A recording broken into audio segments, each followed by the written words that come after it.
I think it's still on like commercials. So let's get this. Hello and welcome to a newly reinvigorated, a standing up straight, a solid, erect, newer, updated version of this what we have deemed a show. Welcome to Earbones podcast. We are trying to. We broke out the show. We laid it down on the table. I asked for scalpels after scalpels. He was trying to do some weird Dr. Sleep Creep thing. And I was just trying to figure out how to fucking get this thing to stand up again. Because we've been moping all over ourselves. Our necks are loose. So we're trying to inject a new spine. We're trying to put a new spine in this thing. And we're going to... I threw the idea out there of going back and watching the weekly wrestling shows from when we stopped watching wrestling. But now we did figure out that you stopped watching, I assume... We're starting with the January 1st, 2001 episode of Raw. But you said you remember certain things from the 2000s. Before we even get into this, did you remember any of this? Did you know any of this stuff? No, I didn't remember any of this. I believe because no Armageddon. Yeah. That 6-man Hell in a Cell, which is the greatest match of all time. It's not. It is. They do name drop it during this Raw, though. They do. That's honestly probably the only thing I have a vivid memory of. In all of wrestling? Ever? Yeah, I took a bad bump. No, no, just of that time. Like, that was like... I think I stopped watching right after, like, the Ruthless Aggression era started. Okay, yeah, I've heard of it. I don't know if I want to be there. We're starting with this. I think we're like 3 months away from Invasion Angle. Well, here's the thing. I needed to ask you, and I'm going to ask you now before we go on with this. In January 2001, WCW still exists. Yes. So instead of following this to the SmackDown next week, next time we record, next show, do you want to do the competitive WCW episode of Nitro with this? You know what? Sure.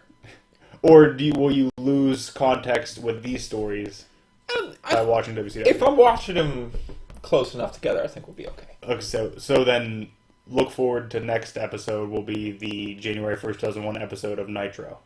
Yes. Yeah, I'm in. And that won't last long because I think they get bought out in March. So we'll have 4 pay-per-views. Is there Thunder? Thunder was only 2 years. Okay. 98, 99, I believe. Okay, so it's just Monday Night Nitro. It's just Nitro. Okay. And then their pay-per-views.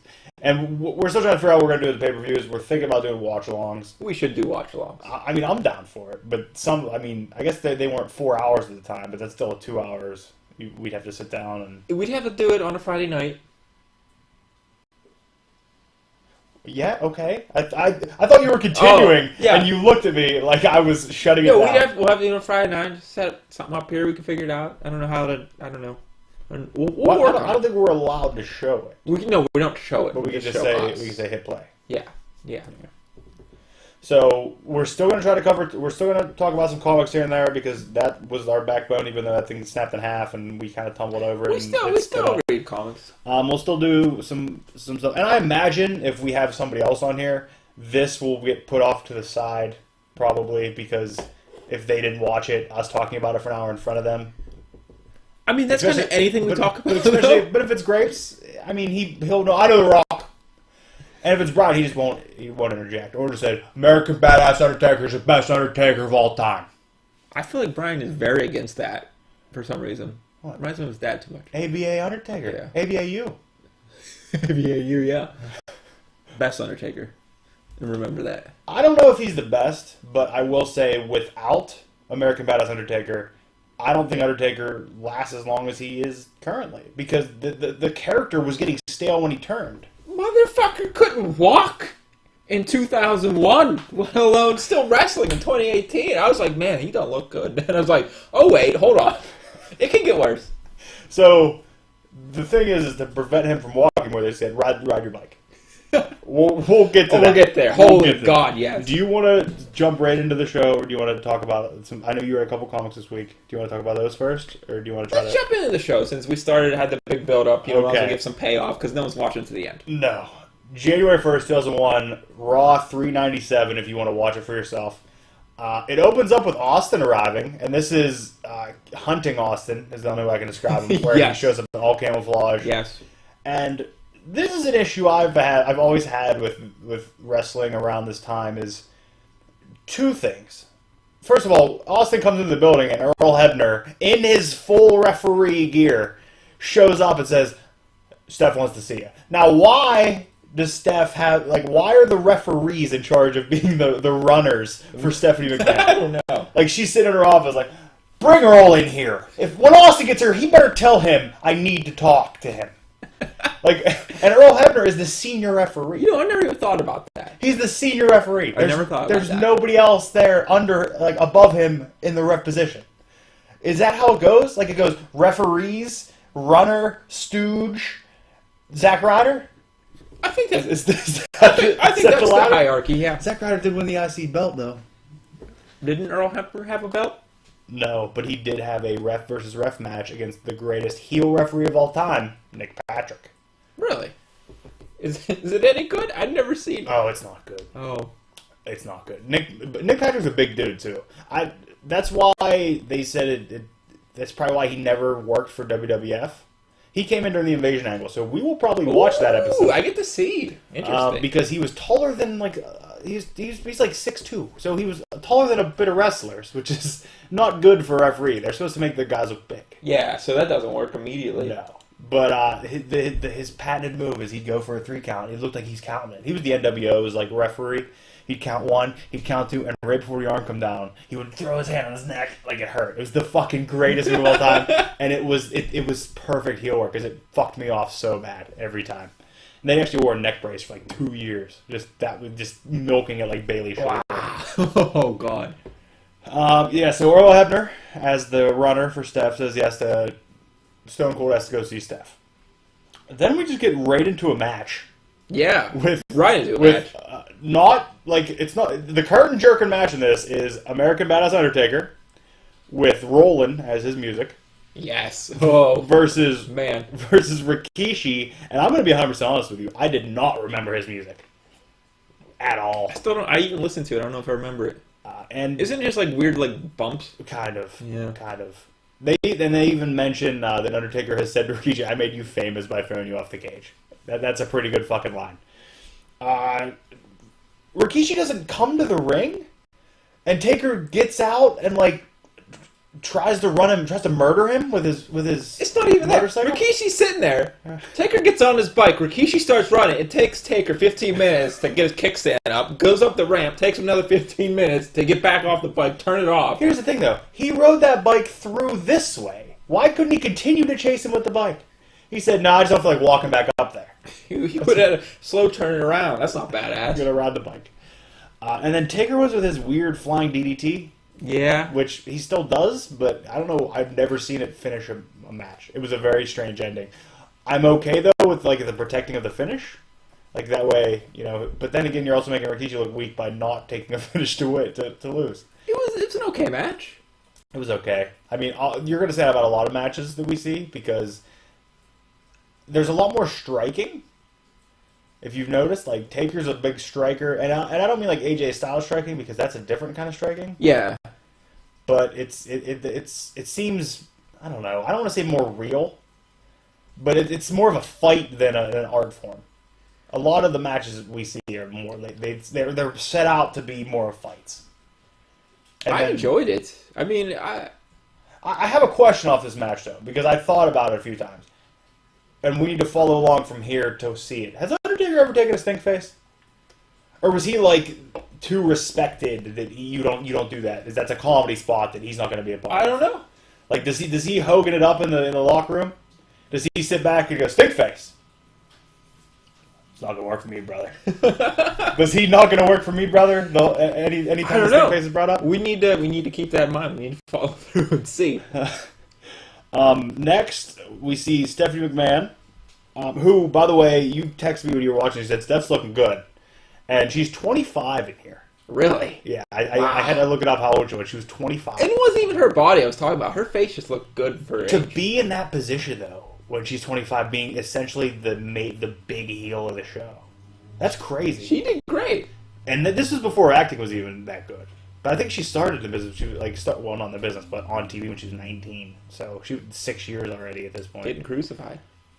Married. Let's remember. Okay. Let's remember what's Same happening. thing. You're right. What's happening? Yeah. And she decides to make Austin the arena's beer man, or he will never get a title shot. Which I don't understand the logistics of this. I don't understand how this is a business. It's a good business decision. I like it. And there's just a whole bunch of beer there. And Austin just starts yelling at her. Is this the quote of the night? Do you remember? No, it's Is not this from the here. one? No. Austin says, "You want me to drink or do you want me to sell?" Oh yeah. And he says it like 3 or 4 times after it's already been established that she wants him to sell. He's like, "You want me to drink or do you want me to sell?" And then like the old man beer guy hands off his little container and then just tells him like, "Good luck." And Austin He gets assaulted. murders this man. Yes. And that dude bumps harder than anybody I saw all night. Austin goes to throw him into the couch, and he jumps up onto the couch and launches himself into the wall. Yeah. That's a hell of a bump by that guy. Oh, he took it. He wasn't a small man either. I hope he was an indie wrestler. I hope he was a local indie guy because that guy ate it hard. I hope he wasn't. I hope he was the actual hot dog guy. That monster bump. It was the beer guy. It was only later that hot dogs came into play. We'll get there. Yeah, you're right. We'll get there. This was only beer at the time. And were they sponsored by Budweiser? I feel like they had to be. I would assume. Because that's all the beer. It was all Budweiser. Bud Heavies, too. You never sound that, Austin. I mean, that's what Austin drank. Yeah. Because he called them Steve Weisers. There was a time. Did I ever tell you this story? No, hold on. Go ahead. The beer, I don't know if it was just wrestling fans, but, Budweisers were called Steve Weisers for a while. And because I was being babysat by my older cousin, she was 6 or 7 years older than me. And she was watching me at my aunt's house, and a bunch of her friends came over because that's what happens when you're babysitting, is you invite your friends over and you party. Yeah, that's what I do. And there was the dude with classic Budweiser. He goes, "Hey, you want a Steve Weiser, bro?" And I didn't put 2 and 2 together. I thought that's what he meant, but in my head I was also a kid, and I'm thinking, I'm the only wrestling fan. I was in that point where I was leaning away from wrestling, but also nobody I knew was really a wrestling fan. So I figured this older kid who is apparently Cole. Well, apparently. There's no way he liked wrestling, so what the hell did this mean? And I was like, I don't know what that is. I was super worried it was something weird. And I even remember asking my mom at a later date, what's a Steve Weiser? And she had no fucking clue. So I need to go to the bar and order tonight a Steve Weiser. and let one Steve Weiser. Why? Can't you say it? Steve No, Weiser. you can't get it. Steve Weiser. You better not go in there. They're like, what if you order it? All right, glass shatters. And by the way, we'll get to that too. His fucking song in this was atrocious. But glass shatters, and then they all right, stand up, get up, and they make you stand up on the stool, and you have to go like this, and they chuck them to you. That's amazing. Actually, I looked up who chucks Austin's beers after watching this, because I was just like, this guy's got a fucking arm on. Good. It's amazing. He's good. Next we have. I don't recall this little thing happening, the Angle Legend Christian stable. I don't either, but I like it. And they all have gold. Angle, by the way, how great does that world title look on Angle?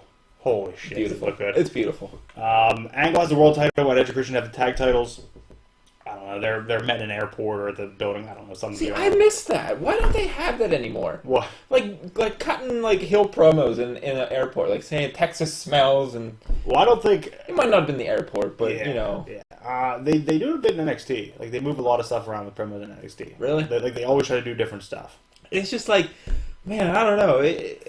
And them being so confused about the booking, I love it. And I loved how it was also because I've watched it even at another level now, from a production standpoint, where I know that's pre-taped.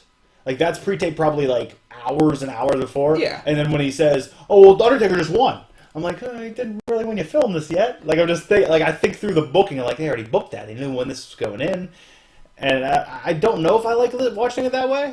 But that was one time. I think that far into it. That was one time where it popped up. I was like, well, this is pre-taped, so he didn't win yet, technically. See, I still believe he was just coming down the escalator. Okay, I got it. Okay. Yeah. We had a match next, six-person type. If you stopped watching around this time, you're not very familiar with RTC then, Right to Censor, correct? No, I know Right to Censor. But is it just from the games? No, I remember them. Weird. It's weird. I feel like you're cherry picking some things here. I might again. Okay, you asked me to remember something from 17 years ago. I gotcha. We have the APA and with Jacqueline and the one Billy Gunn who is, if they didn't put the audio in there, he is the most over with women I've ever heard a superstar. He came out and there were screams like he was the Beatle. Yeah, I don't understand. Like not the whole band. He was just the Beatle. He was the man. The one. And you got Val Venus up there? When I was then, Okay. By the way, I don't understand how he didn't change his name. I feel like it should have just been like Dal Venus. Or Val that sounds more sexual. Yeah, but no, because V, the V is an erotic letter. V is a very erotic letter. But like Godfather changed to Goodfather, and I've always enjoyed Bull Buchanan, who is the other member of this tag team. Yeah. He was pretty athletic. I don't remember Bull Buchanan hitting some of those things. That's a 300-pound man doing some of those things he was doing. He had a monster just like leg drop running in the ring. I remember his name. I don't really remember his matches. The only notes I have for this match are that Billy is over with women, and I put over in all caps. And then I have that Billy Gunn pins Val Venus with a weird like Cobra Clutch Slam situation. Yeah. And again, second match of the night, wasn't a finisher. I don't know. I was confused by the finish a little bit. I don't care who wins. Obviously, it's 17 years ago, but I was the way that it ended was weird. I don't remember that gimmick for Billy Gunn. You don't remember the one? I don't remember the one. I think the one was short-lived, and then it was the Chuck and Billy. Okay. Oh. Do you remember Billy? Oh, we're getting there. No, I don't remember that, but I've seen it. But you know it exists. Yes. Okay. Yeah. Oh, boy. Yeah, Billy Gunn, whew, he was over. And he was shredded. Like, that dude's a monster. Yeah, not anymore. No, he's still a monster. He's big, but he's not like that. Well, he's not shredded, but he's still a monster. I mean, I guess it's been 17 He's years. 50 years old. Can't expect much. He's still wrestling on the indies. Good for Well, him. back to wrestling on the indies. Austin. Then we cut to Austin selling hot dogs too now. So somehow it went from him selling beer to him just selling hot dogs. And obviously he sprays stuff with mustard. I chuckled at it. I liked it. What, with the mustard? My mustard's malfunctioning. It's just all over. Hey, you want an audience with that? Yeah, it's so bad, but I loved it. And then we cut to Austin just drinking all the beer. Like, he's just like cracking beers, drinking them, dumping them, and the cops are drinking them. Trish. I didn't get that. What? What was he doing? Just drinking the beer. Oh, okay. Just drinking the beer. Okay. There's no backstory to this. He was just drinking the beer. I kept thinking he was going to take like the cups and make like a pyramid outside of Steph's door. Oh, he's eating his cup stacking competition. Whoa, full of beer. So once you open it, she gets drenched in beer. It didn't pay Why out. are you setting up these almost heist level pranks? I don't know. Would you have enjoyed watching 20 minutes of Austin set this situation up? Yes. Like just like what he was doing with the thing, but every time he just put another cup up, like drink, fill it up, just the whole thing, the whole wall of it. It would have been great. He was just drinking the beer. He was just going hammered up. I want to know if Austin. I'm sure. I think I heard it or read it somewhere that Austin said he did drink too many beers a couple times and was a little too tipsy to be doing what he was doing. But just imagine like this segment. Like I see him opening the beer. I mean, I guess you could get water in a can and shit like that. But I see him opening the beer. I think Austin's not going to be a guy that's going to go out of his way to get water in a It's can. actual beer. It is. There's no question. And nothing really else foams like that. You know. I don't know. I've had some pretty hard seltzers. I've never had a seltzer fucking. Wow, I need that seltzer. Yes, you do. Trish is getting involved now. She comes into Steph's office. And this is during the time where the affair with Vince is happening. Okay, so I was supposed to think that she had a sexual favor with Vince to get test a title shot? Yeah. Well, that's what Steph was saying, but basically that they just have an ongoing relationship. That Trish and McMahon have an ongoing relationship. This whole bit, and there's a part later that didn't really age well. Like, there was stuff going on, I was like, ugh, I don't know. Like, watching it in the eyes of 17 years ago, yes, it makes sense. But looking back now, surrounded by some other stuff that's okay, it's kind of like, oh, well, we could have done without this. But it's just Steph yelling at her, essentially slut-shaming her. Yeah. And, yeah, she was. And being like the alpha, just playing the alpha female, which that's a great role. Like, that alpha female role is pretty great. But I think it. I'm not going to go over business decisions from 17 years ago, but it was. It didn't age. But I mean, the way listen, if this woman is sleeping with your father, who's married your mother, I'm gonna, Yes. I get it. Speaking of things that didn't age well, Raven. Next up, we have a hardcore title match. I remember these things being so fun. Like as a kid, I looked forward to this. That wasn't fun to you?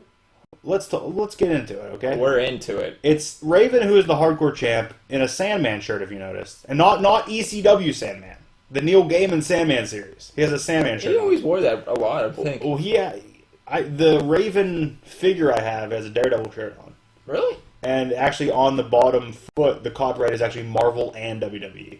Oh, that's cool. Marvel and WCW. Interesting. It's a pretty badass figure.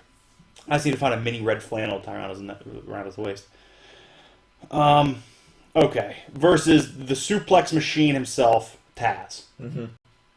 There's an actual noose right out of the gun. Yeah. Right off the bat, there's an actual noose around somebody's neck almost immediately. Which, looking back, Daniel Bryan got fired for choking a man with his own tie. Yeah. They have an actual noose in a match. No fucks given, man. They fight into a women's bathroom where Raven gets a swirly and some piss. Yeah, was it real piss? That's what worried me. No, it was real piss. I hope it was. I mean, that's a hell of a sell if he was. Like, if he agreed to that. I think it looked way too yellow. And there's no way they can bust into an actual women's room. Then again, it was 2001. It might have been busting an actual women's room. I don't know. Eventually, the Hawley family intervenes. Crash and Bob. Amazing. Have I ever told you Bob's creative ideas? No. I listened to a podcast with Bruce Pritchard when he was there working creative when Bob was there, and anytime they asked Bob his idea, just off the top of your head, what do you think it was? I have no idea. They said, "What do you got?" He goes, "Yeah, I got an idea. Just give me the belt. Give me the belt, and I'll beat everybody." That was it. There was no other story. He's like, "Yeah, just give me the belt. I'll beat everybody." Bob, that's not a decision. Just give me the belt. That was it. So I've been screaming, "Give me the belt!" Like since I saw this and remembered that, I've been screaming, "Give me the belt" all week. That's amazing. Anytime somebody's like, "I got an idea. Give me the belt, and I'll beat everybody." I mean, that's good booking for him. It's not. That's awful. That's Lesnar booking. Yeah, the Hawley family intervenes, and as soon as they do, Bob Hawley chucks a TV monitor. I don't even think that was planned. I think he was angry for something. He was honestly trying to kill a person. And then Steve Blackman gets involved. Amazing. And somehow, I get that the hardcore title is 24/7. But when there's an actual match, I feel like the only person the other person in the match can pin to win is the person in the match. Like, just because they showed up, they automatically became members. That means when they went into that woman's room, any one of them could have just pinned them. Well, yeah, that's how that belt works. Yeah, but why have an actual match then? I don't enjoy the backstage segments. Because Raven pins Crash for the win. Crash wasn't in the match. I mean, I guess as long as the referee's there, I think you can join the match for the hardcore title. But I feel like it's not a join the match situation. It's a just get the pin on the champion. But the champion doesn't have to pin his challenger to get a win. Because if you remember, when the 24/7 stuff was all working out, it was Crash escaping. He never won during the 24/7. He just didn't get pinned. That's true. It's because there was never an actual match. But an actual match, by all means, let's pin Crash for the win, Raven. Then take off. He booked it out there. I'm glad he didn't do his finisher, because I hate the name of it so bad. What is it? The character Raven, who is this grunge superhero. Yeah. What do you think it's called? The darkness? No. The butterfly? Think grunge. The grunge. Grunge. A grunge music title that would be a finisher name. Man in the Box? No. Alice in Chains? No. It's a song title. It's a song title? Yeah. I'll give you 3 guesses. 3 guesses. In Bloom? No. The Rooster? No. I don't know. Even Flow? Yeah. That's it? It's Even Flow. It's just a DDT. Oh, the Even Flow. It's a pretty nasty looking DDT, but it's called the Even Flow. And it infuriates me to no fucking end. I hate Pearl Jam. I hate that song. don't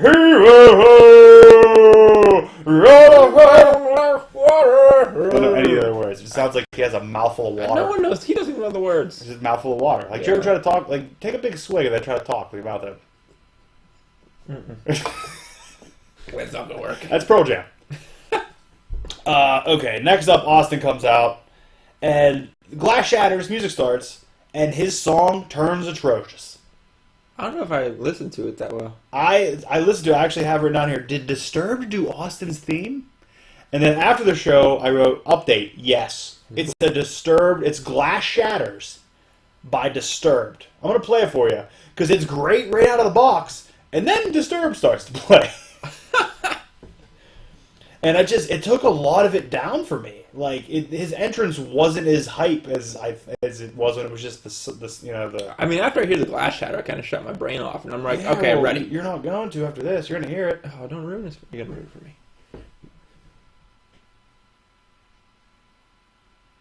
If it works. We always have this situation.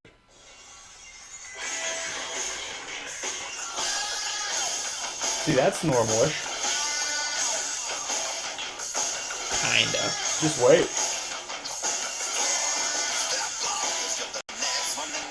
Okay, no, I don't like it. Turn it off. No. It's bad. Yeah. It's bad. It's really bad. I don't remember that at all. It's not good. I hate I remember everything. it didn't.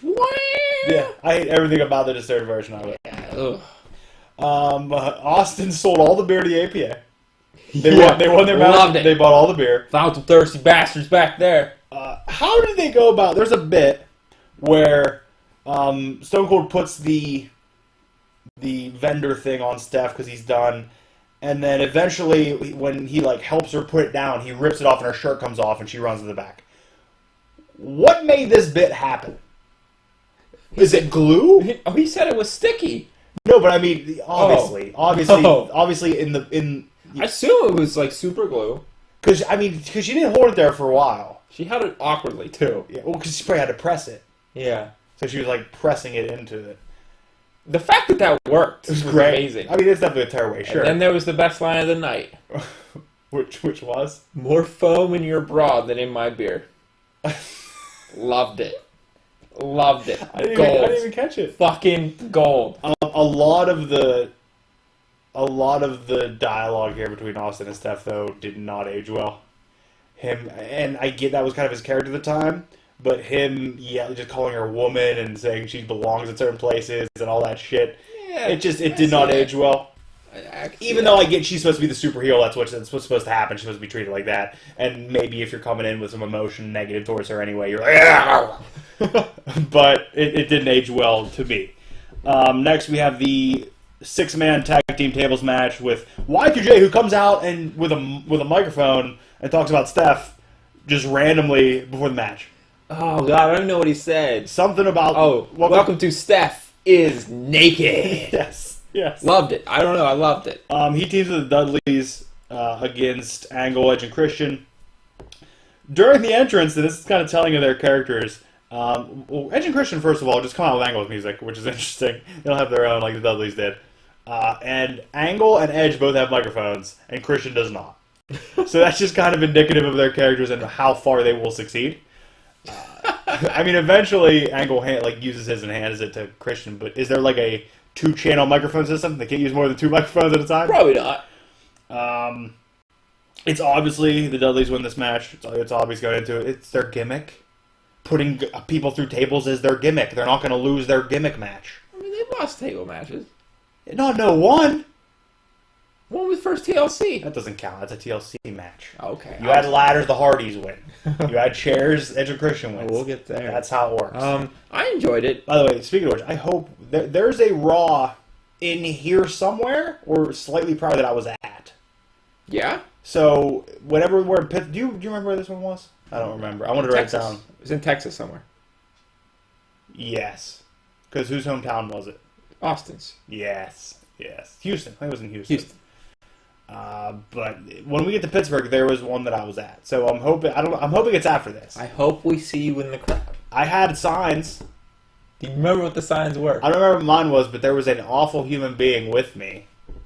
Came like with the same group. Yeah. And he had the biggest, longest sign I've ever seen.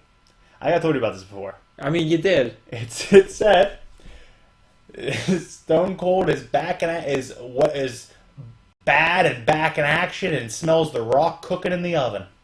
Okay, wow, that's all on one sign. That's not a good sign. Picture of an oven. Wow. Okay, well, keep your eye out for that one. Oh, it's bad. I'm trying to think though, because I remember I bought a Scotty 2 Hottie hat, like with the cutout at the top. Why don't you still have it? Oh, there's a story to go along with that. So hopefully that hat pops up. We can talk about it. There's a story. There's a story to go along with that. All right, save that. The 3D through the table, rough table break though. Like it was pretty rough. He felt that. Mini promo with the Canadian human eyebrow ring test. That's all I see. I can't see anything else other than that. Yeah, it was pretty prominent. This is post TNA split. According to storyline, Trish chose test. Then we have an XFL commercial, which is extremely weird because XFL is coming back in 2 years. I know. I saw it. I was like, We need to get Jesse Ventura back in the studio to knock out this same exact commercial. Take your dad to a ball game. Tell him why you really enjoy it. I love it. They're all about taking dads, telling their dads. You're right on board. I was. I'm like, you called your dad over. I got a dad. I got type of this XFL fan. I mean, it's coming back. Then we have the aforementioned title match Test got between the Crippler himself, Chris Benoit, the IC champ, and Test with Trish. We have an Albert run in, and first of all, Albert runs in, and Test hits him with like a double axe handle off the top rope to the outside. He's a 7-foot man. That's a hell of a fucking jump for him. Yes. Eventually, Trish pushes Test, and then it just breaks bad. I feel like nobody in that ring knew what was happening. Yeah, I didn't know what was happening. Because Albert just comes in the ring, and Chris Benoit, is it his gimmick that he was just the rabid Wolverine? He just caught him in a crippler crossface. Out of nowhere. Out of nowhere. Albert's just in the ring, wasn't even in the match, didn't do anything. Well, he came into the battleground. And then, like, Benoit eats a monster big boot from Test, and then rolls out, and then Test and Albert have a pull apart. Yeah, that might have led to something later down the line. No, that's way too many of those headbutts. Then they fought some more. Move along to segment with Regal talking to Deborah about his match with Austin, just playing the gentlemanly super Brit. Like, just he's super British and he's super gentlemanly, but also a dickhead. Yes. Like, just the stereotype of British you hate. Then we have a match. Well, before the match starts, we have the Radicals. How familiar are you with the Radicals? Were you familiar with this whole time period of Dean Malenko, Saturn, and Terry? I remember Dean Malenko and Saturn together. I don't remember. Do you remember this Dean Malenko lusting after Lita? No. Uncomfortable. I thought this, if the Austin Selma beer wasn't the quote, I thought this one would have been your quote. Dean Malenko says, "No, at home my wife's married, not me." Yes. Oh, God. I thought that would be your line. No, but I thought that would be shit. your quote. Also, this is during the particularly offensive Kai and Tai voiceover entrance. It's a bit too much, I feel. I don't know. It was... Funaki moves his mouth for 20 minutes, just, indeed. That's funny. How weird is it, though, that 4 of the people that we see in this match are currently still employed and working at WWE? Yeah. Because Funaki is still the Japanese announcer. Yes, he Dean is. Malenko's a road agent. And Lita's a... Well, I don't know if Lita's contract's weird. They go back and forth on Lita. But the Hardy Boys. Oh. Man. Hardy Boys are both working hard, wearing mesh t-shirts. Jeff did that. Did you see Jeff? You mean the botch? Yeah. Where they did Whisper the Wind, and he moved, and Jeff jumped onto the top rope, and then tried to jump out and just hit the corner post, and then rolled out. Yeah. But no-sold it, and got up to hit a swanton for the win. I feel like this is his pose. He's just always holding his arm like this, forever. This is what he's doing at home right now. Well, they were at a funeral a couple days ago, so. He's at the funeral. Oh, no. I did see a video. It might have been. Although, I saw in the picture of the funeral, Matt looks like an adult. Like, looks like a man, a gentlemanly adult. And Jeff looks like he's going to, like, high school course. I mean, it makes like goddamn a pair sense. of jeans on and like a shit tie and a shirt that he just found. It's not good. After the match, Hardy's attacked the Radicals, and Jeff hits. It wasn't even on camera. Did you see the suicide dive that Jeff hit? No. They were all fighting, like Matt was fighting with the Radicals, and like the camera pans away or something, and Jeff is bouncing off this side, and he just chucks his body out, like sideways through the ropes. It's disgusting looking. I saw it, I went, oh my god, like I paused in my house of what was happening. I didn't even notice. It was fucking ridiculous. Oh my god. And they didn't even replay it or anything. Next up, match we have Kane versus The Rock, which, man, Kane has been doing the same exact match for 15 years. It worked out. 20 years, same match. He just officially got elected mayor last night. I know he did. And he came out to his music and do his speech. Yes, he Fucking amazing. Yes, he did. What a time. How badass is Angle in this, by the way? Angle walks down mid-match and just stands there.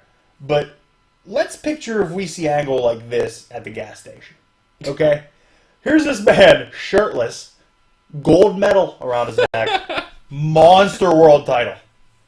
Just standing there. That's how he decides to walk around. Imagine seeing him at the gas station. Like, take the ridiculousness of wrestling out of it. Yeah. Imagine seeing Angle with the world title belt and a gold medal shirtless at a gas station. What do you do? That's a fucking crazy thing. Then again, if we're still going there, imagine seeing Kane full mask somewhere. I assume I'm dead. In the mayoral office. I assume I'm dead. What if he did a heel turn on the whole mayor office? Old Knoxville, Tennessee. He just walks into there's a video of him walking into the mayor office, holds up his arms, drops him, the whole place just fucking lights on fire. The Kane we need. How great would that be? Angle takes a rock bottom outside of the ring. Yeah. Doesn't look like it's fun at all. Also, have you noticed in this entire show, anytime there was fighting on the outside of the ring, it was like an ECW show, they would not count. The ref ran out with them. Yeah. And the ref was like, that. hey, get back in the ring. Get back in the ring. Get back in the Not ring. outside counting or anything. Just get back in the ring. 2001 was a weird time. It was. Angle hits Rock with the belt. Kane gets one with the choke slam, and Rock took that choke slam. Yeah, he did. I think a lot of people are on record, but the most recent one I remember is Tommy Dreamer saying how it's one of the hardest bumps because you can't do anything. Like if you take the choke slam bump right, there's no absorbing it. That's it. Like it hurts. And Rock threw his legs straight up in the air. Oh, he was fucking horizontal. Yeah, it was. He took that thing hard. Next we have, by the way, for the Radicals match, Dean came out and he was the light heavyweight champion. Yes. I just wanted to put that bit of information out there because Regal comes out and he's the European champion. So essentially we're seeing two belts that probably haven't been defended on Raw in 5 years, just floating around. I don't think they exist anymore, do they? Light heavyweight definitely doesn't, does it? That's the purple belt.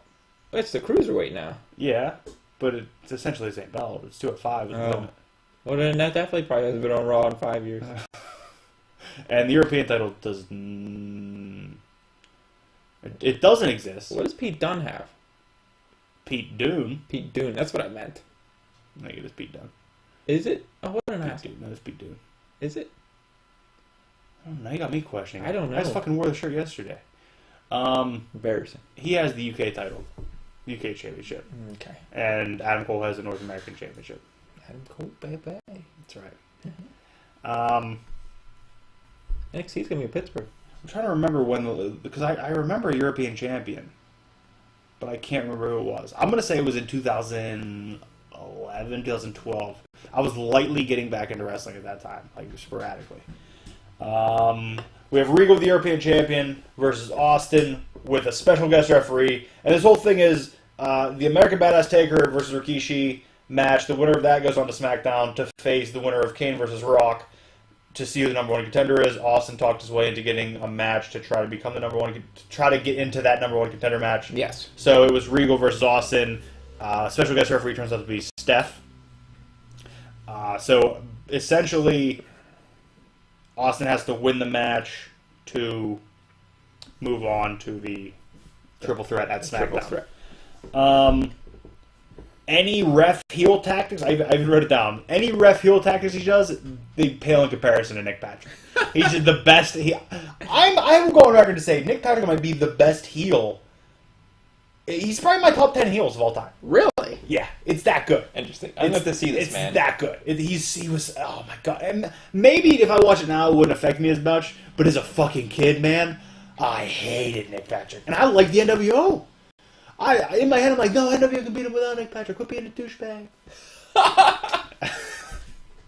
I'm sure that's what I sounded like. I'm positive. I know you loved the finish of this match. Regal rolls him up. Yes. You love a roll up. Yes, that is exactly what happened. I also want to go on record as saying that I think William Regal, is one of the most underrated of all time. Oh, his heel work was fantastic. His in-ring work was fantastic. His promo work was great. I don't know what happened, why he never made it. He did something. Oh, I know he was bad. I know he did bad stuff. I do know that. But I feel like I'm glad he's where he's at now. I'm glad he's actually contributing to the business because he has the mind. He's always been that smart guy about the business. And then after the fast count, Steph deems Regal the winner. So I guess Regal will face Taker and Kane, which sounds super shitty.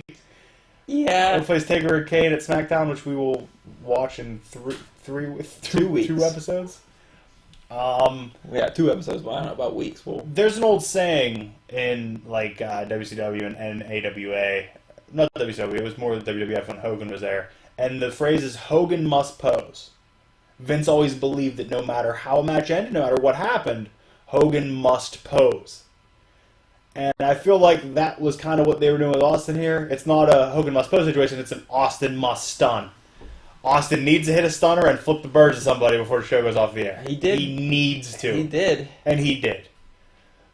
And I love the idea that Austin loses a match, Regal's music is playing, but Austin hitting a stunner, the guy in the back's like, nope, we stunned him. Oh, you stunned him. Hit the glass. Hit the glass. Hit. Like, I love there's a guy back there. Like, this is me trying to step away from the production standpoint. I always thought this as a kid. I'm like, how do they know when to cue the music like that? Like, I was always wondering, like, who's back there? And I'm just picturing a guy, like, with just buttons all the buttons. And, like, he's playing Regal's music and he's sitting back. Like, show's almost over. And then Austin, and, like, he's surprised by it. He's like, Austin's just, oh, no! He has to hurry up and hit the glass. I want to be that guy. Yes, be that guy? that'd be a great guy. That's great. I think we should get a soundboard for this. We should. But with just wrestler theme songs. Yeah. I don't know how we're going to input them. I can make it happen. If you smell... We can make that happen. Well... We need Road Dogg on that, too. Just the gong. By the way, I like how Undertaker's American Badass still has the gong. Yes. It works. Man, Limp Bizkit. I don't understand how Kid Rock does 2 theme songs. He did The One Taker, American Badass, and he did Legs for Stacy Keibler, which I think might have been a cover of a ZZ Top song. I mean, Legs is a ZZ Top song. But Kid Rock has no business doing a cover Beard? of that. He's no Frank Beard? He's definitely no Frank Beard. Well, it's like he's not a drummer. And Limp Bizkit did Roll In. They did another entrance for a Taker, I believe. It wasn't Rollin'. And then they also did, I think, a version of DX. Why is Fred Durst on the Hall of Fame? We need to get that fucking red baseball cap near that building. We could be running out of people. Give it time. We got to get that red baseball cap in that building. It needs to happen. Wow. What time do we left? Fred Durst. Where are you at, Fred? 2001. You got our vote. So, I need from you a rating for this show. Your highlight and your low light. That's what I need. A rating out of what? It's the first one we're doing, so you could choose. If you want to make it, like, out 5 stars, if you want to go Meltzer style. If you want to go out of 10, you can do half points. If you want to go... you can go simple thumbs up, thumbs down, thumbs in the middle, like the Wrestling Observer did. Meltzer, that was pre-stars. He would ask all his readers, he said, judge this show, thumbs up, thumbs down, thumbs in the middle. It's up to you, whatever you want to do. You can go out of 100, I don't care. Out of 100? Yeah. Holy God, I can't even... Let's do out of 10. I like out of 10. Are you doing stars? We'll do 10 stars. Or just the number? We'll do 10 stars. I give it... And there's going to be a curve, though, because this is just setting This is the first, so it's a weird thing. And me being lenient since it is the first, I'll give it 6.5. You loved it. I did love it. 6.5 doesn't sound like you loved it. It sounds like you liked it. 6.5 is loved it. 6.5 is loved it? Yeah. What's 8? I didn't have pants on. What's 9.5? I'm covered in my own semen. And there won't be a 10 because Kenny Omega won't get involved. Yeah. No, that'll be 11. It'll be 11-star match. I don't even know where you go from there. So you give it 6.5. Yeah. What about you? I thought it was good. The parts that didn't age well stuck with me. They kind of stuck in my craw for a little bit. So that kind of brings it down. I mean, again, that's me looking back 17 years at it and understanding the time period and all that. But matches were okay. I was confused by some of the finishes because I just didn't understand. Taker went with a DDT. Gunn went in with a weird Cobra clutch slam. Yeah. I'm gonna take your 6.5 and I'm gonna knock it down a point. I'm gonna give it a 5.5. 5.5? Give it a 5.5. Fair. That was okay. I guarantee you, Monday Nitro in 2001, we better do it out of 2 stars because man, was that fucking company down the drain. I'm excited. I didn't even watch WCW at that point. I was out. The WCW guy was out. Christ, I'm worried now. See, that's another thing. After we figure all this out, there's a time period where the Monday Night Wars was happening where I missed a lot of the Raws because I wanted to watch Nitro. Interesting. So there's some major Raws that I never watched. Huh. We'll have to figure that out. Man, then fucking Bischoff comes down on that fucking motorcycle from the sky. I was listening to a podcast about the finger poke of doom when Hogan comes out and pokes Nash and he takes the fucking biggest bump he's ever taken in his life.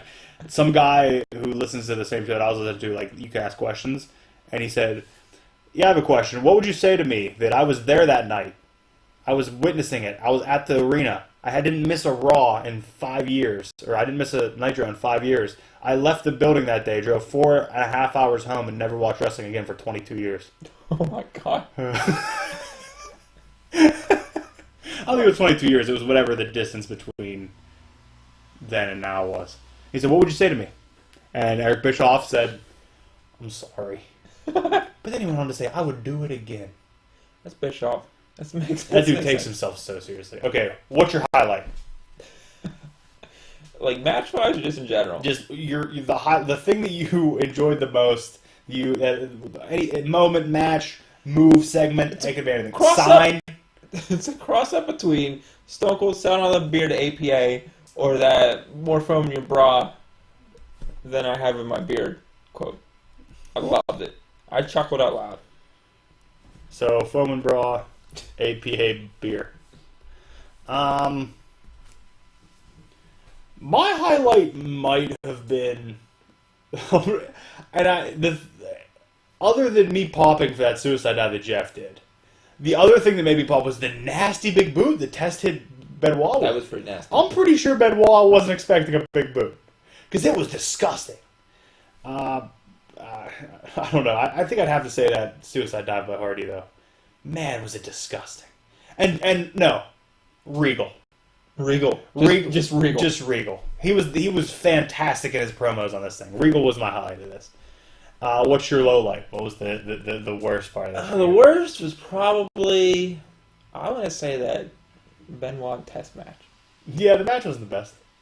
Test can work here and there. He's sloppy and he's not good at it, but Benoit can make anybody look good. Yeah, it slogged it down for me. I was like, man. I mean, it doesn't help that Albert came in 30 seconds into the match. Yeah, I don't know. It was a mess. I didn't like it. The booking was weird. I don't know. My low light would definitely be, like I said, this stuff didn't age well. The stuff between Austin and Steph in the ring, just that was my low light because it took me out of it a little bit. I feel like you're gonna be in for a rough time. Oh, there's gonna be times where I say it's gonna get worse. There's gonna be some bad times where I'm just like, oh boy, no. Although it was very strange. Wow, JR kept asking Lawler, like, well, do you have a New Year's resolution? Because he wasn't yelling puppies. Yeah. He wasn't doing anything. And I don't know what that was about. I think we missed something. I don't know what it was, but there's a storyline somewhere with that. Because he was... I get him not saying anything about Stephanie, because that's his boss. He's the heel. But then he wouldn't say anything about anybody else either. It was weird. Yeah. But his, like, son just, like, burst out laughing at everything makes things for me. Like, I don't know. So, 6.5 from you, 5.5 from me.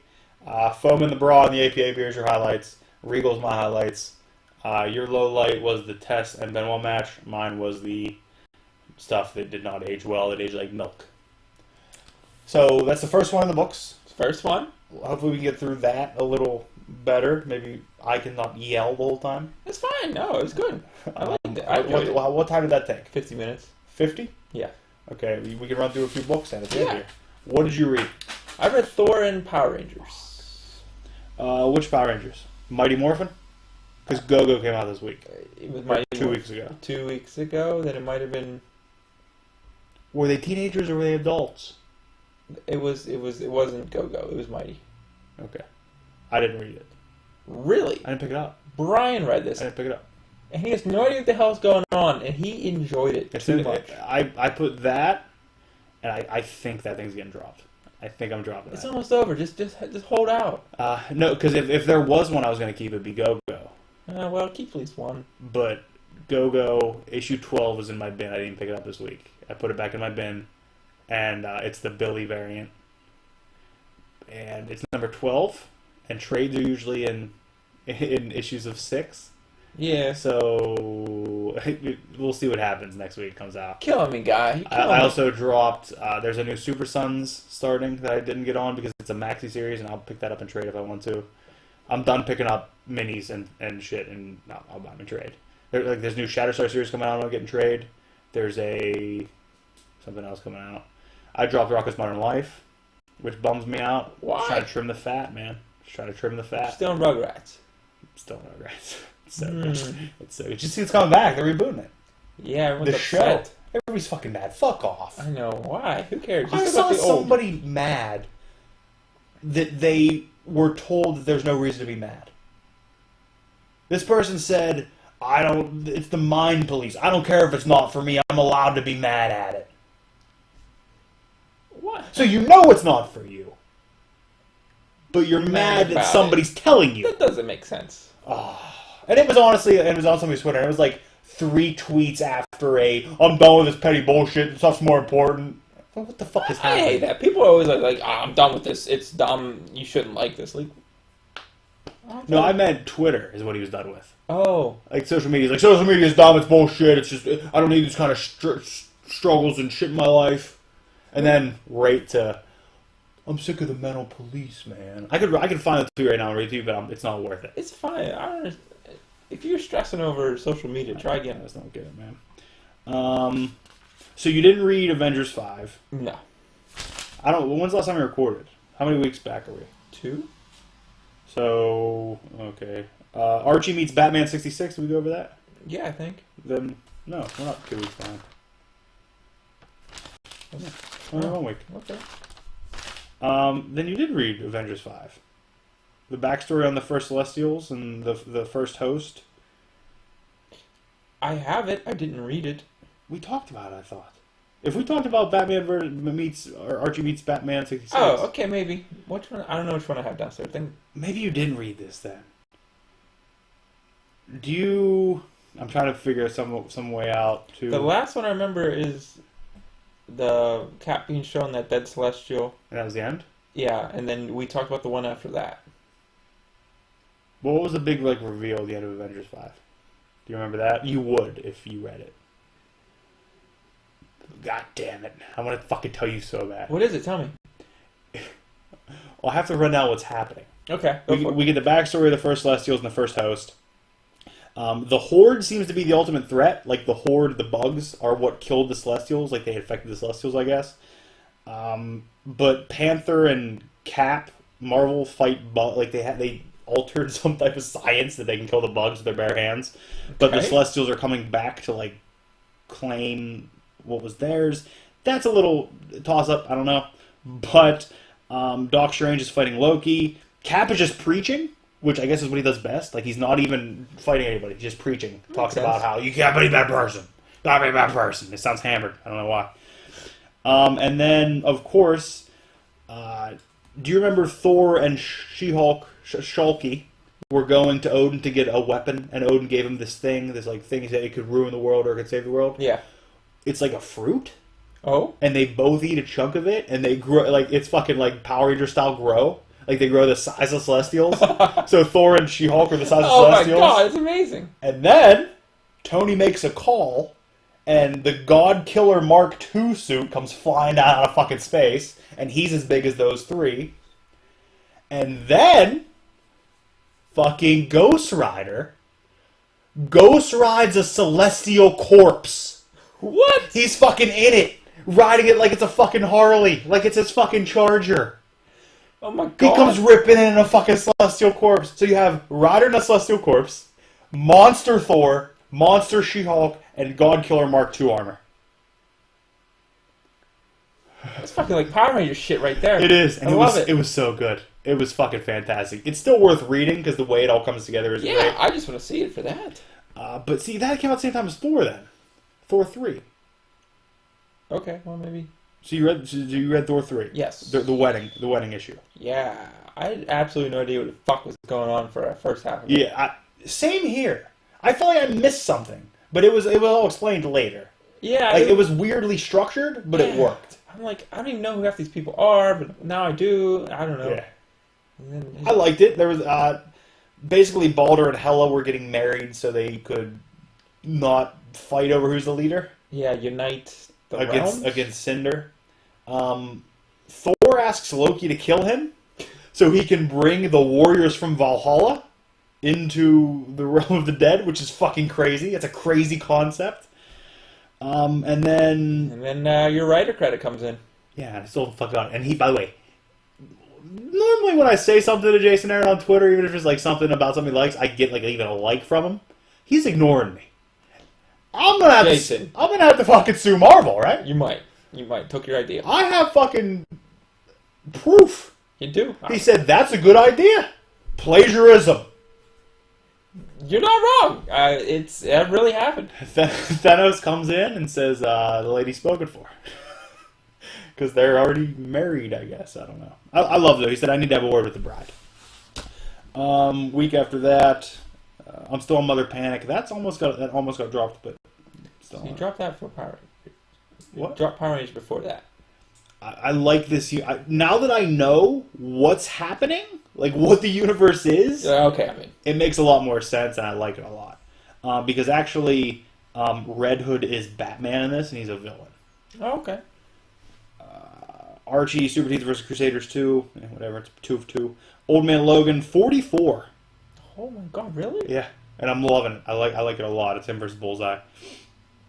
Punisher 228, that's ending soon. There's basically Punisher in the War Machine armor has basically a standstill fight with Iron Man, and then no fucking rhyme or reason, Rhodey returns. What the fuck? We just don't care anymore? I thought he was dead, right? Yes! Don't you remember? He was murdered! He was murdered! Like Captain Marvel weeped! Because that was her boyfriend at the time. So he's back. Just out of the blue. They didn't even do it. They didn't say anything. He just showed up and said, that's my armor. And like the weird thing is Frank was fighting all of the Avengers. All of them. And Rhodey shows up and he just gets out of the armor and says, sorry, Captain. What? Because I think it's a military thing. Like he doesn't recognize Captain America as being a military guy, but because Frank was in the military, he recognizes Rhodey as that Cap official. was in the military. Huh? Cap was definitely in the military. Yeah, but then he fucking took a nap for 50 years. 70 years? How long has it been now? It was still Hitler, right? They can't change that war. No, but I think they did. Oh, are they going to change his origin story? I've been fighting Saddam. Oh god. Oh god, you can't. No. Cap always Captain has Desert to be Storm. Hitler. Captain Desert Storm. He'd be so hot in that Sand suit. everywhere.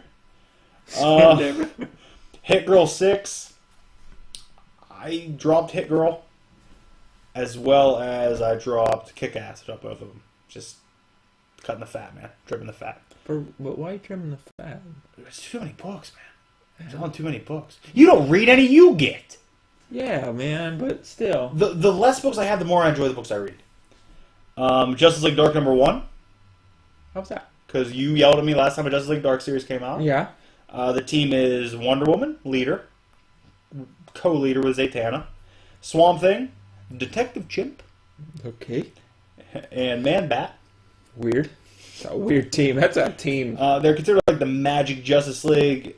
Magic is fighting back. Something's going on, I don't know. Shanghai Red's an indie book, an image book that I'm loving. Realm, I might drop Realm for a trade. I feel like it would read better in a trade because I get so fucking confused every issue. I don't know who. They don't say each other's fucking names. So I can't explain to somebody else what's happening because I don't know their fucking names. They don't say names at all. I know the one person's Rook. That's all I know. The rest of them don't know who they are. But it's not a Black Science situation. Like, I can tell while I'm reading it who's different, but I couldn't fucking tell anybody about it. Marvel 2-in-1 #8. Our Johnny and Ben are stuck on a battle world in a different universe run by Peter Parker. Okay. But he's just this spider. Oh. And it's a battle world, so he's like a dictator. Their powers are gone. Like, this is after because you know their powers have been waning because they're separated. Their powers are gone, and they're both like extremely human. Like, Johnny's getting burned all the time because he's not used to be able to be burned, so he's like a bunch of bandages. Stop the shit on the stove. All right. Thing is completely human. Like, no rock, just looks like Ben Grimm. Yeah, looks like a fucking Yancey Street asshole. Amadeus Cho is sending out like messages to the Avengers in different multiverses, and then at the end of this, Fantastic Four shows up. Yeah. Not the one you're thinking of. Oh. Led by the Mad Thinker. Oh. It's Mad Thinker and some other jabronis. I don't know who the other people are. Yeah, that sounds good. Yeah, it's wild. But I did in previews this week. I saw that Marvel 2-in-1 is actually going to be an actual Marvel 2-in-1. Like, you remember how it was the Thing and? Yeah. I think issue number 12 or 13 is Thing and Mr. Fantastic. So it's going to be... Nice. I'm pumped up. Yeah, I've been loving this, and the stories are fantastic, but I've been missing that. That sounds good.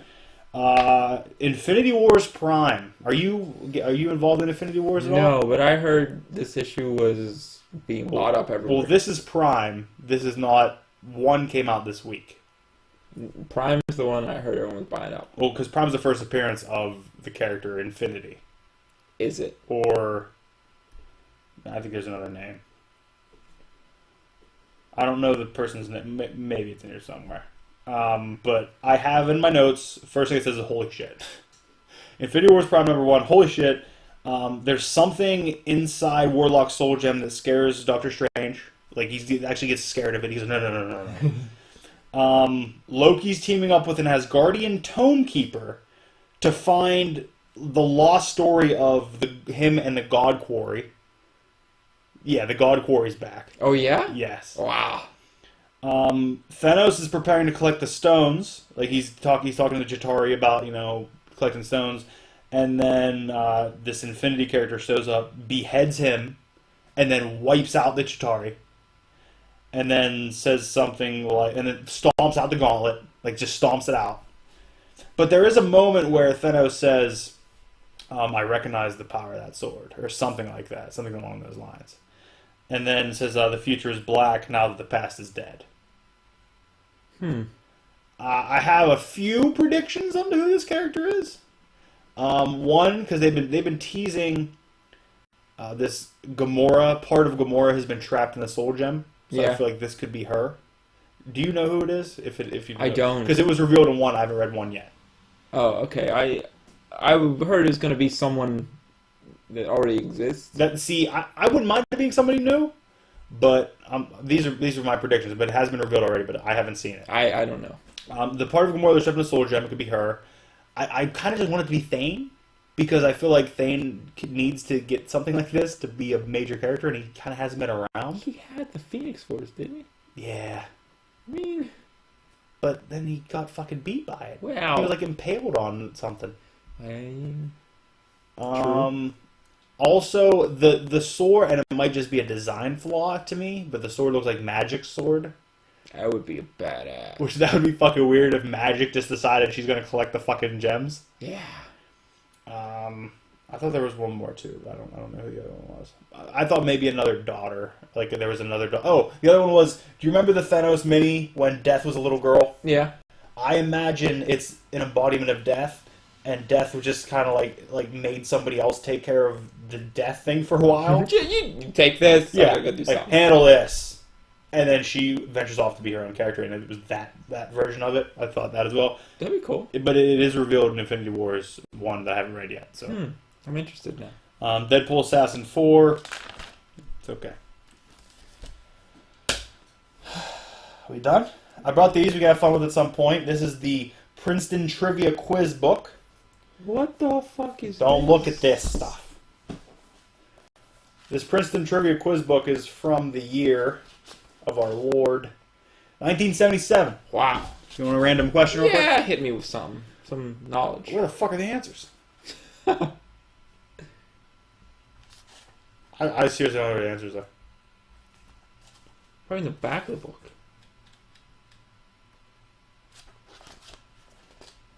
Yeah, that's shitty. What if I just run down a list of answers? Wendy, John, and Michael. Tinkerbell. It had swallowed a clock whose tick-tocking he could hear. We'll get to that. Captain Hook. Other books we have that we can read with Brian are If You Love Me, You Will Do It. Insight into Love Relationships. What? Reason number 1, your boyfriend wants to do it and is pressuring you. Oh man, what? Personal hygiene. Keep yourself neat, clean, and well-groomed at all times. Take baths and use deodorant daily. If you wear acrylic nails and cannot afford to maintain them, take them off. If you wear weave, extensions, or braids, keep your hair looking neat or take it out. When your fingernails or toenails are polished, keep them looking nice. When the polish starts to peel, it's time to take it off. Not only should you maintain good physical hygiene, but keep your surroundings neat and clean too. Keep your locker, desk, schoolwork neat and organized. Keep your room at home and your living space clean and orderly. If you start functioning in a clean, well-organized environment, school and home, you will notice a change in how you feel about yourself. That might actually help me. Oh, what's this now? With young ladies, it's a whole different ballgame. The subject of sex is off limits. So young ladies are left in the wilderness, like lost little sheep to fend for themselves. And that's when the wolves strike. The wolf is that older, clever boy with sexual experience and rap game. He has learned from older men that you have learned from a society that says it's not ladylike for us to talk about sex. Well, that's just absurd. I want you to think of this handbook as your talk about sex and love and relationships, and although the how-to specifics are not addressed, various ways to protect yourself will be covered in detail. You will be ready. Oh, good. Brian is going to be so uncomfortable with this. I cannot wait. Imagine him sitting here while I was reading that. Next up, we have Teenage Etiquette by Grace Ramquist. Oh my god, what year is that from? This is from the year of our Lord, 1953. Ooh, So boy. How to Be a Teenager in 53. I'm going to read some headlines, and you tell me which one you want me to read an excerpt from. Crossing the feet, moving your feet, useless hands, Okay. a young man's duties. Can we go back to crossing your feet? You want crossing your feet? Yes. What? So if I can find it. Crossing your feet, crossing your feet. I saw frankness. Crossing the feet. Did you ever try sitting with your feet and not your legs crossed? If you've ever noticed anyone in this position, I'm sure you have realized he presented a pleasing sight. It is often a temptation for boys. Hold on. It is often a temptation for boys to cross their legs with the ankle of one resting on the knee of the other, thus leaving his protruding knee sticking out into the space supposedly to be occupied by the neighbor. To say the least, this is unthoughtful. Feet need to be under careful supervision, whether the owner is sitting on the platform in his home or at school. It's a fact that even though one thinks he will be proper when he is away from home, yet unless he practices being careful while at home, he will forget when he was away. He will unconsciously revert to those awkward positions in which he was relaxed at home. I sat in a congregation while a young speaker was waiting on the platform to be introduced. That's the sentence. I sat in a congregation while a young speaker was waiting on the platform to be introduced.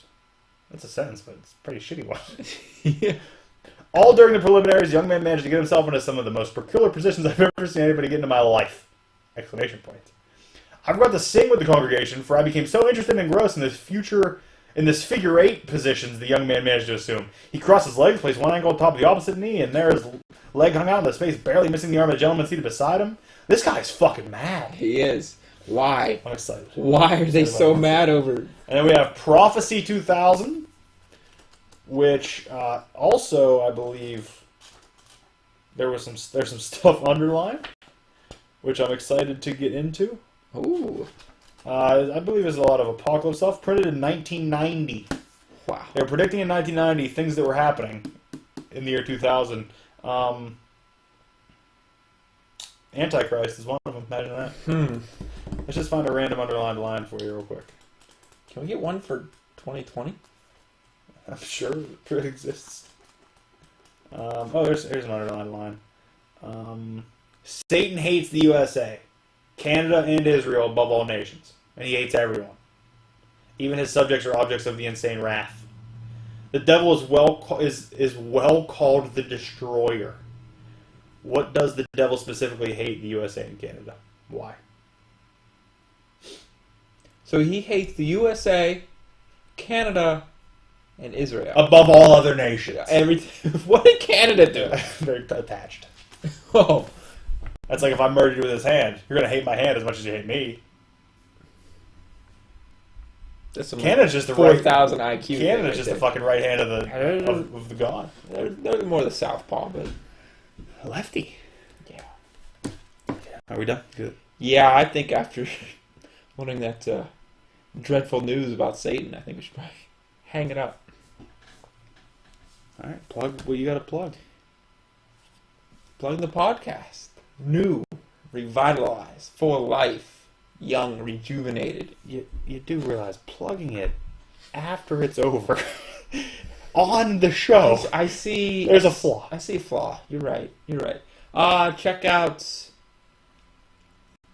one of these days some more gaming videos over at Not So Tryhards. Toy Hunt's coming up. Probably not going to be another one for 2 weeks. Got a lot of stuff going on. But I still might go find some stuff. Might go look. Might take a gander. I can't take a gander, not buy. I can't do that. Never mind. But plenty of videos for you to watch in the meantime. Good. Well, thank you. I hope you enjoyed this. If you have an opinion on one or the other, engage us. One of us might say something back. We're shitty at this. Or if you feel about the show we watch, you can watch it and let us know what you... Yeah, and if you want to watch for what will be next episode, it's the January 1st, 2001 episode of Monday Nitro. I don't know offhand what number it is, but that's what we'll be watching next. So get hyped for some fucking 2001 WCW. There'll be some 3 count involved. Evan Courageous will be there, not selling a damn thing. It's going to be bad. It's going to be bad. I'm excited. But thank you for watching this one. There he is, Satan Southpaw, stick on brand, reminding you to, as always, ask yourself, what would Rick Jones